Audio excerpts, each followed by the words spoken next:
주말인 25일에 사실 뭐 그 개인 유튜브 계정에 영상을 올리실 때만 해도 이렇게 집회까지 나가실지는 몰랐는데 25일에 서울 여의도에서 열린 그 대통령 탄핵 반대 집회에 나가셔가지고 직접 연단에도 오르셨더라고요. 근데 여기서 비상계엄을 계기로 진실을 보게 됐다. 그래서 네. 계엄령이 아닌 계몽령이 맞다. 이런 얘기를 하셨어요. 네.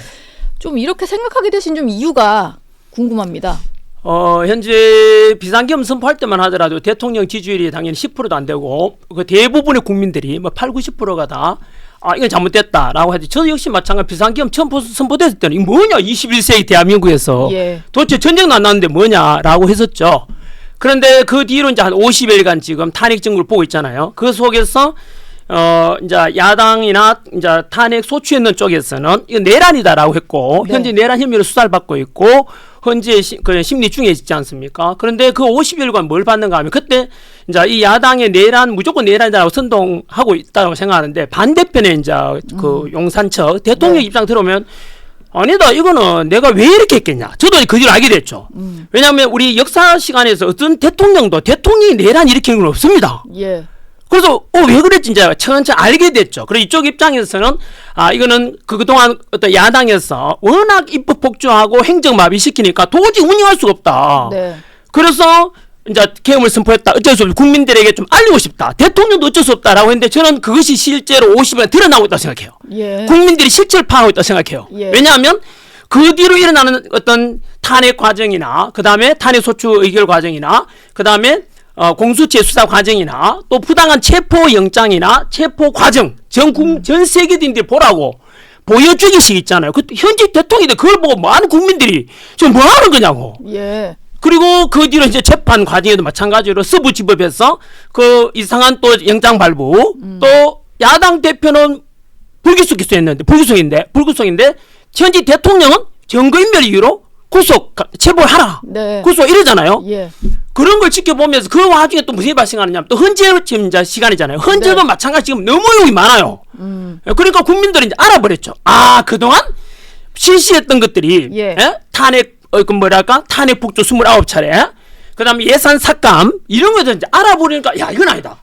그 뒤로 야당이 행위지은 행태가 저를 나오게 만들었죠. 예.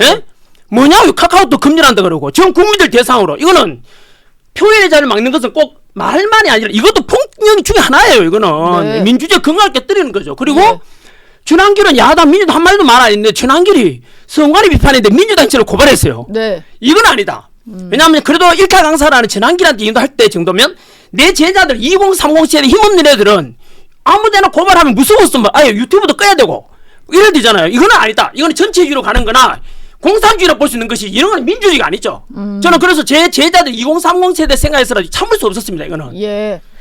아이고 지금 뛰어오셨는데 또 첫 질문부터 쏟아내시느라고 예 숨을 좀 돌리시고 이런 말씀인 것 같네요. 일타 강사이고 네. 어느 정도 알려지고 유명한 전한길이라는 사람까지도 민주당이 이런 주장을 한 거에 대해서 고발을 할 정도면 정말로 알려지지 않은 일반 시민 같은 경우는 정말 검열 그들은 아니라고 합니다만 카톡 검열 비슷한 걸 당할 수도 있겠고 힘없는 2030들은 그것 때문에 자기도 모르게 스스로 검열에 들어가서 입을 닫을 수 있겠다. 이거를 좀 걱정하신 것 같아요. 더 나아가면 대한민국이 무너진다고 저는 판단합니다. 예, 오히려 계엄 사태 이후에 민주당의 행태를 보고 나오실 수밖에 없었다. 그렇죠. 이런 거군요. 아마 그 탄핵할 때는 10%밖에 안 되던 대통령 지지율이 지금 50% 넘었잖아요. 예. 이런 거는 전 국민들도 알아버린 거죠. 저만 아는 게 아니고. 네. 그래서 아직도 저는 잘 모르는 사람들이 있다면 알면 알수록 이거는 이거는 계몽이 맞다. 예. 대통령이 비상기업이나 극단적인 수단을 통해서 이거는 국민들한테 알려야 되겠다. 진실을 알리겠다는. 와, 대통령이 그 정도로 지금 대통령 수사 과정나 보세요. 일국의 대통령이잖아요. 국민이 뽑은 대통령 지도자인데도 불구하고 일반 서민보다 더 못하게 지금 체포하고 막 왕심주기 하고. 네. 저는 대통령한테 인도할 정도면 우리 서민들 힘없는 없고 돈 없는 사람들 입장에서는 저들 앞에 다 쓰러져 가겠다 이런 생각이 드는 거죠. 절차는 좀 지켜가면서 해야 될 텐데. 그럼요. 절차 공정이 다 무너졌죠. 2030이 이제 분노하는 이유가 뭔데요? 저 집회 현장 가면 탄핵 반대 시에 2030이 대부분이에요. 어르신들보다. 네. 그들은 SNS를 통해서 진실을 다 파악하고 있어요. 그리고 그들은 공정이 무너지는 걸 가장 싫어합니다. 네. 그래서 언제나 뭐가 공정인지 진실을 알아가지고 지금 행동을 옮기고 있죠. 저는 좀 늦었지만은 제 제자들을 위해서도 그리고 알리기 위해서도 저는 뭐 저라도 손해 보더라도 나와야 되겠다 이렇게 생각했죠. 근데 이건 하나 여쭤보고 싶습니다. 네. 한국사 강사이시고 뭐 역사와 관련해서는 워낙 잘 아실 것 같은데 대통령이 민주당의 줄타내기라든지 뭐 입법에 있어서의 어떤 입법 폭주 이런 거를 좀 막고 그걸 좀 알리기 위해서 비상계엄이라는 수단을 썼다. 네네. 그리고 본인이 계획한 것은 연성계엄이었다 정도로 설명을 하고 그렇죠. 있습니다.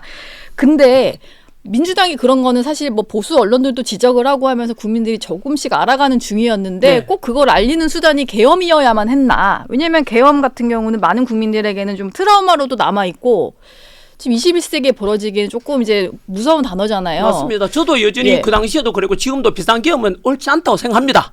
분명히 예. 그거에 대해서는 대통령이 책임지고 있고 지금 뭐 재판 받고 있지 않습니까? 네. 그래서 저는 밝혀지겠지만 하지만 이제 이해는 하게 됐다는 거죠. 그 배경에 대해서는 네. 이해를 하게 됐고 그렇죠. 방식은 잘못됐지만 어쨌든 선생님이 생각하시기에는 민주당의 어떤 잘못됨이 좀 더 커 보이시군요. 저는 그래 봅니다. 예. 이제는 확실히 알아버렸습니다. 예. 심지어 전환길까지도 고발하는 거 보고 얘들이 뭐하지 이거는 저는 이 이야기만 하면 또 분노해요. 네. 이 저만 분노. 저는 2030을 대신해서 지금 표출해주고 있다고 생각해요. 예. 그 카톡 검열 거기에서 제일 많이 화가 나신 그렇죠. 것 같아요. 예. 예. 그 집회 때 보면은 본인이 노사모 출신이시다 이 얘기도 네. 하셨고 여기 좀 앉자마자 또 채널A랑 TV조선 별로 안 좋아했었다. 뭐 권력에 좀 그쪽 가까운 것보다는 늘 약자 쪽에서 생각을 하셨다라고 했는데 노사모 출신이라고 하시니까 좀 기본적인 정치 성향은 진보 쪽에 가깝다라는 생각이 좀 들어서요. 네, 저는 예. 많은 국민들이 헷갈릴 거라 생각해요. 네. 변환길은 윤석열에 대해서 이제 탄핵 반대하는 집회에 가는데, 예. 임마 갑자기 또 노사모래. 네. 저는 이것에 대해서 한 번쯤은 생각해본다고 생각하거든요. 예. 왜냐하면 그동안 우리 역사학계에서 무조건 편가르기였어요.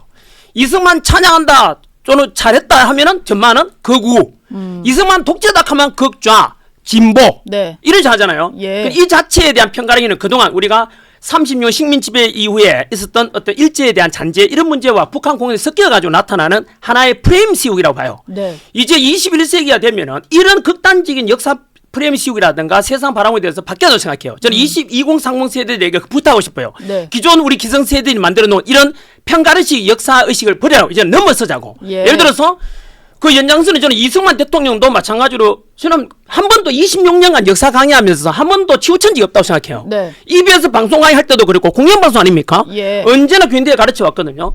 그 연장선에서 뭐냐면 이승만에 대해서 독재 맞죠? 예를 들면 뭐 3.15 부정선거 그 다음에 뭐 억지 뭐 있잖아 그 당시 부정선거 했는 것도 그렇고 하지만 농지개혁 통해서 소장농들한테 일제강점기 우리 80%가 소장농이었어요. 그들에게 땅을 가지게 해주고 예. 그 뒤로 우리가 논 팔아서 자식 공부시켰다고 하는데 그 논을 가지고 이승만한테 나눠줘서 그런 거예요. 예. 그리고 6.25 전쟁 막아냈지 않습니까? 공사는 막아냈잖아요. 그럼 주한미군 주둔시키기 위해서 지금까지 70여 년간 우리나라에 전쟁 없었잖아요. 누구 덕분인데요? 그게 이승만 대통령이 확고한 한미동맹을 체결했기 때문에 가능해요. 예. 저는 그에 대해서는 공은 공이고 관은 과고 이래 보는 건 맞지 않습니까? 저는 네. 박정희도 존경해요.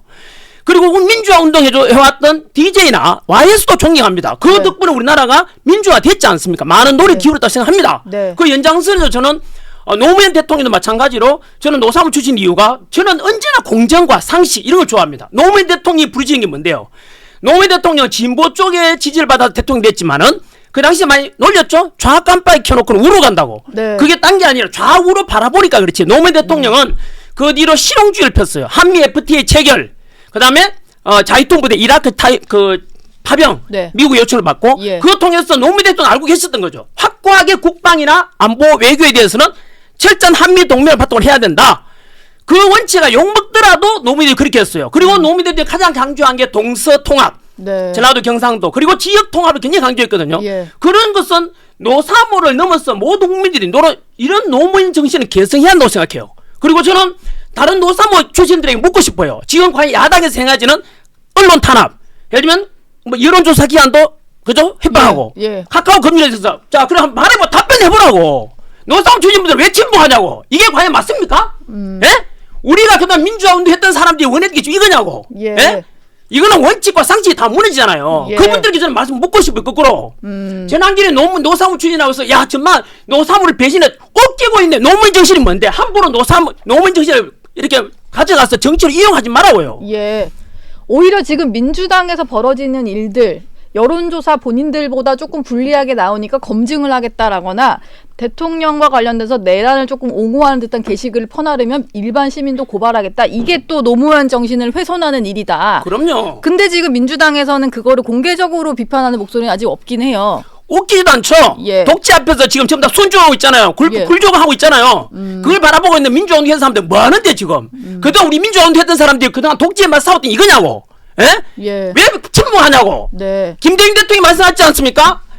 행동하지 않는 양심은 악의 편이라고. 이럴 때 왜 가만히 있냐고. 예. 그때 그 당시에 그리고 우리 민주화운동 했던 사람들이 지금 이게 제대로 가고 있냐고. 네. 지금 선생님이 막 이렇게 열변을 토하시는 동안 제가 생각난 단어가 하나 있는데 내로남불인데요. 그렇죠. 같은 잣대로 치면 대통령의 어떤 비상계엄이나 그런 것들을 좀 민주화를 탄압하려고 했다라고 비판을 할 거면 당내에서 벌어지는 조금의 이제 과도한 것들도 자정작용이 있어야 되는데 그게 지금 민주당이 좀 없는 것 같다는 생각이 좀 드네요. 다들 누군가 무서워서 침묵하고 있을 뿐이죠. 알기는 다 알죠. 저마저도 알게 됐는데. 예. 2030도 알고 있잖아요. 네. 누군지는 말하지 않겠습니다. 예.